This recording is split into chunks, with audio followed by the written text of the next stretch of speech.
আজকে আপনাদের জন্য মজাদার একটি সবজি রেসিপি নিয়ে চলে এসেছি। শীতকালে বিভিন্ন ধরনের সবজি কিন্তু আমাদের হাতের নাগালের কাছে পাওয়া যায়। সব সবজি দিয়ে একটি স্বাস্থ্যকর এবং মজাদার সবজি রেসিপি তৈরি করে দেখাবো। আশা করি আপনাদের কাছে অনেক ভালো লাগবে। তবে চলুন রেসিপিটি দেখে নিই। এই জন্য আমি এখানে নিয়ে নিয়েছি ফুলকপি, গাজর, সিম, আলু, পেঁপে, কাঁচা টমেটো এবং পাতাকপি, বেগুন। আপনারা চাইলে আপনাদের পছন্দ অনুযায়ী যে কোনো সবজি নিতে পারেন। নিয়ে নিয়েছি এখানে 3টি ডালের বড়ি। যেহেতু এখন শীতকাল, ডালের বড়ি কিন্তু সবজির মধ্যে দিলে এর টেস্টটি আরও বেশি দ্বিগুণ হয়ে যায়। হালকা তেল দিয়ে ডালের বড়িগুলো আমি হালকা লালচে করে ভেজে নেব।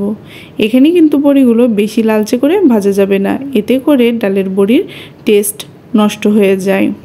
আপনারা এভাবে একবার ডালের বড়ি দিয়ে সবজি রান্না করে দেখবেন, আপনাদের কাছে কিন্তু অনেক বেশি ভালো লাগবে। ওই তেলের মধ্যে ফোড়নে দিয়ে নিলাম 1/2 চামচ পাঁচফোড়ন, একটি তেজপাতা, একটি শুকনো মরিচ। কিছুক্ষণ ভেজে সুন্দর ফ্লেভার আসলে দিয়ে নিচ্ছি 1/2 কাপ পেঁয়াজ কুচি। আজকে পেঁয়াজ দিয়ে এই সবজিটি রান্না করে আপনাদের দেখাবো। আপনারা চাইলে পেঁয়াজ স্কিপ করে শুধু নিরামিষভাবেও এই সবজিটি তৈরি করতে পারেন। এখন আগে থেকে পরিষ্কার করে রাখা সব সবজিগুলো দিয়ে নিলাম। এখন এর মধ্যে অ্যাড করে দিচ্ছি কাঁচামরিচ 5 থেকে 6টি। কিছুক্ষণ হালকা আছে সবজিগুলো খুব ভালো করে ভেজে নেব। রেসিপি দেখে আপনারা বাড়িতে যদি এই সবজিটি তৈরি করেন, সবজির রং ঠিক থাকবে এবং খেতেও দুর্দান্ত স্বাদের হবে। এখন ঢাকনা দিয়ে ঢেকে আরও কিছুক্ষণ রান্না করে নিয়েছি। এখন এর মধ্যে অ্যাড করে দেব পাতাকপি দেওয়ার পরে আরও কিছুক্ষণ ভেজে নিচ্ছি। সবজি যত ভালো করে ভাজা হবে, সবজির টেস্ট কিন্তু তত বেশি বেড়ে যাবে। এখন দিয়ে নিলাম 1/2 চামচ লবণ বা স্বাদ মতো লবণ, আর দিয়ে নিচ্ছি 1/2 চামচ হলুদ গুঁড়ো। হলুদ আর লবণ দিয়ে আরও কিছুক্ষণ সবজিগুলো ভেজে নেব। লবণ দেওয়ার পরে কিন্তু সবজিগুলো থেকে অটোমেটিক জল ছাড়া শুরু হয়ে গেছে। এখন ঢাকনা দিয়ে ঢেকে রেখে দিচ্ছি 5 মিনিটের জন্য। 5 মিনিট পরে আপনাদের দেখাচ্ছি। 5 মিনিট পরে দেখতেই পাচ্ছেন সবজি থেকে কিন্তু অনেকটাই জল ছেড়ে দিয়েছে। এখন সবজির জলগুলো শুকিয়ে আসা পর্যন্ত সবজিগুলো আরও কিছুক্ষণ ভেজে নেব। দেখতেই পাচ্ছেন সবজির কালার কিন্তু একদম নষ্ট হয়নি। এখানে অ্যাড করে দিলাম আদা, জিরা আর কাঁচামরিচ বাটা 2 চামচ।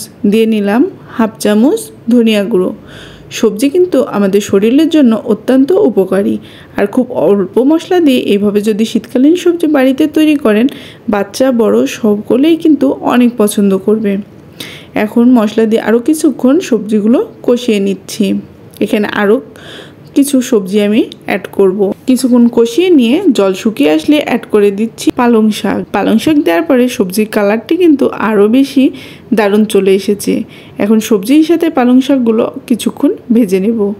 আমার এই রেসিপিটি যদি আপনারা ফেসবুক পেজ থেকে দেখে থাকেন, অবশ্যই আমার পেজটি লাইক করবেন, ফলো দিবেন, আর বেশি বেশি করে ফ্রেন্ডস এবং ফ্যামিলির মধ্যে শেয়ার করবেন। আমার ইউটিউব চ্যানেল থেকে দেখে থাকলে চ্যানেলটি সাবস্ক্রাইব করে রাখবেন এবং পাশে থাকা বেল আইকনটি ক্লিক করে রাখবেন। এতে করে আমি ভিডিও দেওয়ার সাথে সাথে আপনার নোটিফিকেশনগুলো পেয়ে যাবেন। আশা করি আমার রেসিপিগুলো আপনাদের কাছে অনেক ভালো লাগে। আমার চ্যানেলে আরও বিভিন্ন ধরনের সবজি রেসিপি রয়েছে, আপনারা চাইলে সেগুলো ভিজিট করতে পারেন। পালং শাক থেকে অনেকটাই কিন্তু জল শুকিয়ে গেছে। এখন অ্যাড করে দিচ্ছি 1 কাপ গরম জল।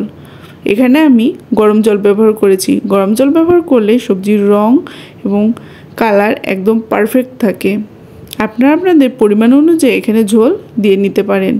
যেহেতু এখানে ডালের বড়ি ব্যবহার করব, তাই ঝোলটা পরিমাণ একটু বেশি দিতে হবে, কারণ ডালের বড়িগুলো সিদ্ধ হবে এবং ডালের বড়িতে প্রচুর পরিমাণে কিন্তু জল টেনে নেয়। ডালের বড়িগুলো দিয়ে আরও কিছুক্ষণ মিশিয়ে নিয়ে এখন ঢাকনা দিয়ে ঢেকে রান্না করে নেব। ঢাকনা দিয়ে ঢেকে যদি সবজি রান্না করা হয়, সবজির গুণগত মান কিন্তু অনেকটাই ঠিক থাকে এবং সবজিগুলো খুব তাড়াতাড়ি সেদ্ধ হয়ে যায়। ঢাকনা দিয়ে ঢেকে নিয়ে রান্না করে নিয়েছিলাম 10 মিনিট। 10 মিনিট পরে আপনাদের দেখাচ্ছি কত সুন্দরভাবে কিন্তু ডালের বড়িগুলো সিদ্ধ হয়ে গেছে এবং সবজিগুলো পারফেক্টভাবে সিদ্ধ হয়ে গেছে। এখন এখানে অ্যাড করে দিচ্ছি 2 চামচ চালের গুঁড়া। চালের গুঁড়া আমি সামান্য পরিমাণ জল দিয়ে গুলে নিয়ে দিয়ে নিচ্ছি। আপনারা চাইলে এখানে কর্নফ্লাওয়ারও ব্যবহার করতে পারেন, এতে করে সবজিটা অনেকটাই গাঢ় হয়ে আসবে। চালের গুঁড়ো দিয়ে অবশ্যই কিছুক্ষণ ফুটিয়ে নিতে হবে, এতে করে চালের গুঁড়োর যে কাঁচা গন্ধটি থাকে এটি চলে যাবে।